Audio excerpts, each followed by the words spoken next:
Corona virus से बचाने के लिए अब बैटरी से चलने वाला मास्क बाजार में आ गया है, जिसे मुंबई के केदारी के तलबा ने तैयार किया है। मुंबई की NMIMS यूनिवर्सिटी के साइंसदानों ने बैटरी से चलने वाला और दोबारा इस्तेमाल के लायक मास्क बनाया है, जो हवा में फैलने वाले वायरस से सिक्योरिटी देता है। आम मास्क एयरजेल और बड़े धूल के कणों से बचाते हैं, जबकि ये मास्क मेटल की जाली के साथ 4 परत कपास से मिलाकर बनाया गया है, जो एक इलेक्ट्रॉनिक फिल्टर के तौर पर काम करता है।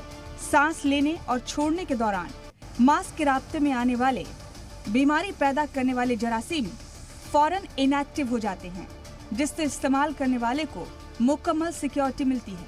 ये मास्क दोबारा इस्तेमाल किए जाने लायक और माहौलियात के मुताबिक भी हैं, यानी वाजिब देखभाल के साथ इसे इस्तेमाल किया जाता है और इसे बदला जा सकता है। इसकी बैटरी 6 महीने से ज्यादा वक्त तक चलती है। उसके साथ बैटरी दे रहे जो कम से कम 6 to 8 मंथ चलेगी।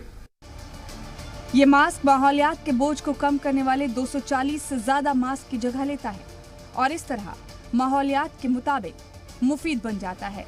फिलहाल इस मास्क में लिथियम बटन वाली बैटरी का इस्तेमाल किया गया है, जिसे इस्तेमाल कर फेंका जा सकता है, जो 6 से 8 महीने तक चल सकती है।